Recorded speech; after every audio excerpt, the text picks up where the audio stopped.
What's the most resilient parasite? An idea. A single idea from the human mind can build cities.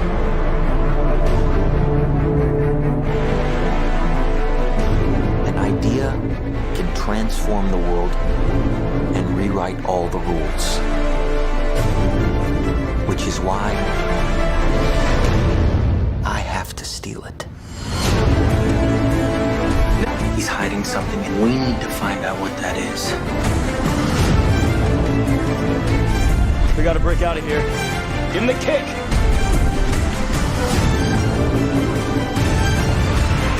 This was not a part of the plan!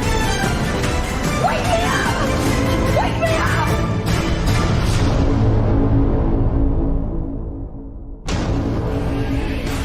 I know we have still not shattered that highest and hardest glass ceiling, but someday someone will, and hopefully sooner than we might think.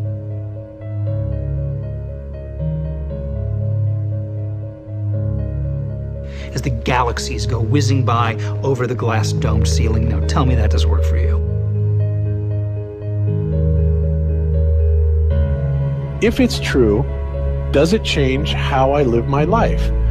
This is something that is not an easy answer because of the magnitude of what we're talking about here. How it will change your life, first of all, when you understand it, is dramatic, to say the least. Will it change you from having to go to your job every day and the things that you typically do every day? No.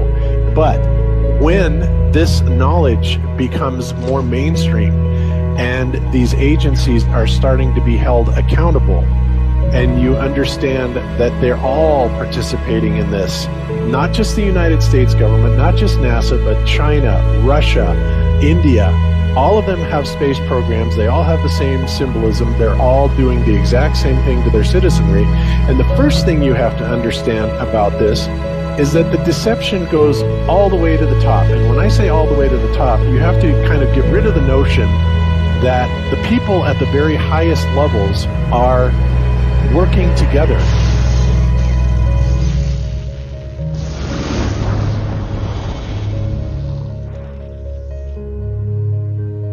Why would they do this? Why are they trying to hide the fact that we are on an infinite plane or on a flat earth rather than a ball? Well, if you isolate people into the idea that they're on a blue marble that's in the middle of a universe that is really insignificant and there's thousands or millions and billions of other worlds and possibly other civilizations, that makes most people think that we are insignificant and that we did actually come about as some sort of an accident. Now, when people believe that, their minds are much more malleable into being given the idea that there is no God, there is no creator. And because of that, that also gives the controllers this fertile soil to build other deceptions on.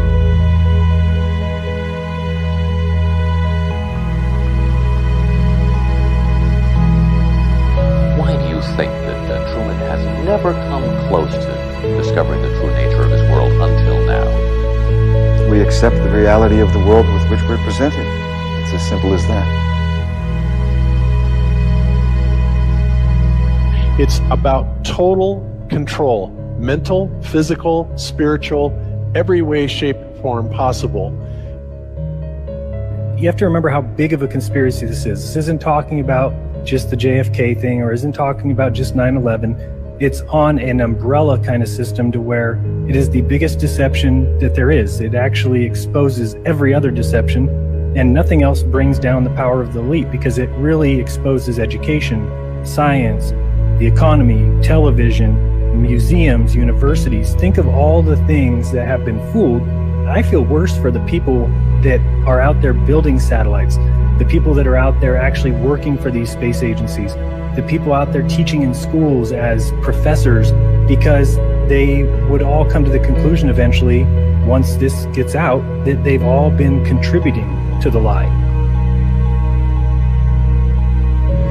Why do you believe what you believe? Prove it without using NASA or any other space agency, the government or military of any country in the world. Why would I say that? NASA has been proven to be liars time and time again. I could spend a whole weekend here showing you the lies of NASA. How many of you believe your government is 100% honest and can be trustworthy? And how many of you know the military answers to their government? Okay, so if those three sources are all proven liars, why would you trust them? Fool me once, right? Shame on you. Fool me twice, shame on me. I say, continue to believe pathological liars and you're an idiot. But that's what we've all done.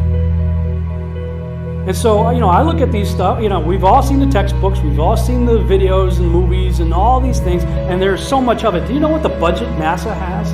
You know how much they get, how much money they get? Have you seen the movie Gravity? Okay. That's made for about $100 million, give or take. And if you saw the movie Gravity, that was pretty impressive. I saw it on IMAX, big screen, like, wow. I mean, I felt like I was with Sandra Bullock flying around in space, freaking out myself.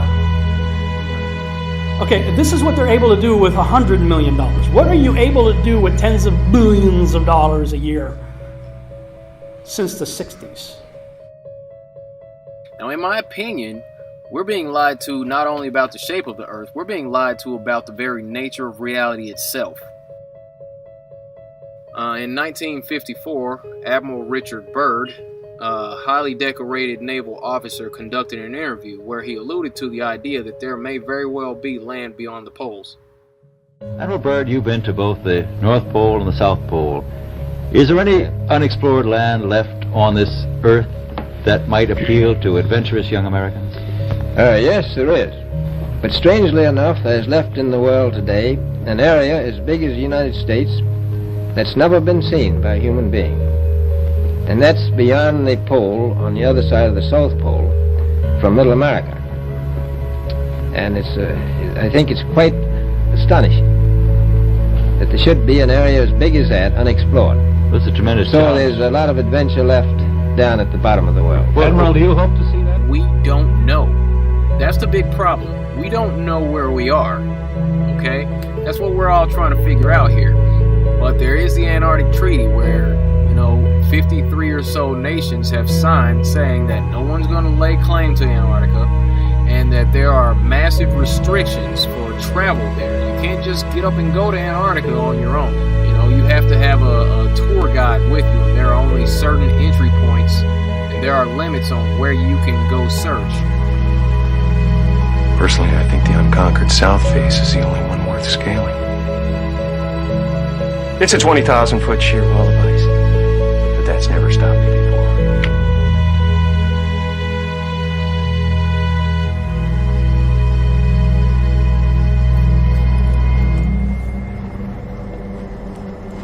Welcome.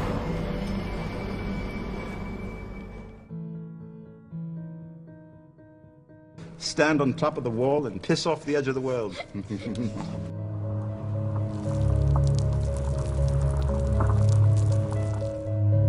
What difference does it make?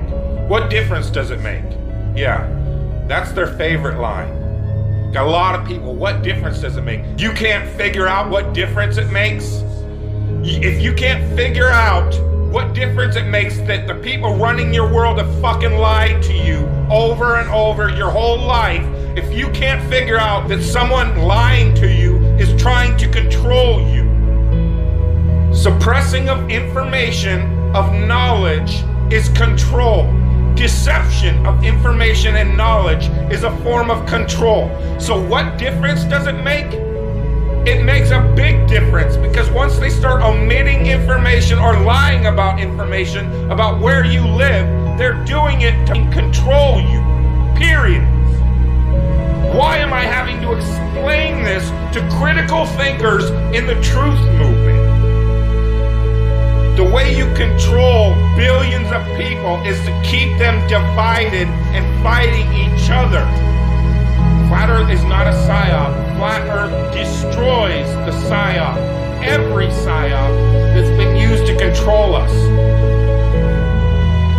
for as long as they've known about it. So this system has been in power and control for hundreds of years, ever since they convinced the rest of the world that they didn't know where they live, and created this fantastical scenario to make people feel insignificant and to follow those that appear to know better. Why is the flat earth so important? Because it shows the deception. And if everybody would just come together and demand answers, they would be in checkmate. They would not know what the fuck to do. Train up a child in the way that he should go, and when he is old, he will not depart from it. I believe that's why we have so many who are indoctrinated to still believe and fight so hard for the heliocentric model. The reason being is because we've been taught the globe model since before we had the ability to think for ourselves.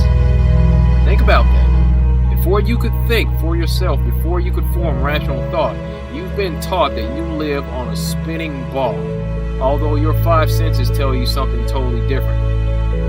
Our senses tell us that the earth is flat and stationary, that the sun and moon and the stars rotate above us just as we see, that they make their annual cycles in such a way that we can calculate days, months, and years of the passage of time, just like in Scripture.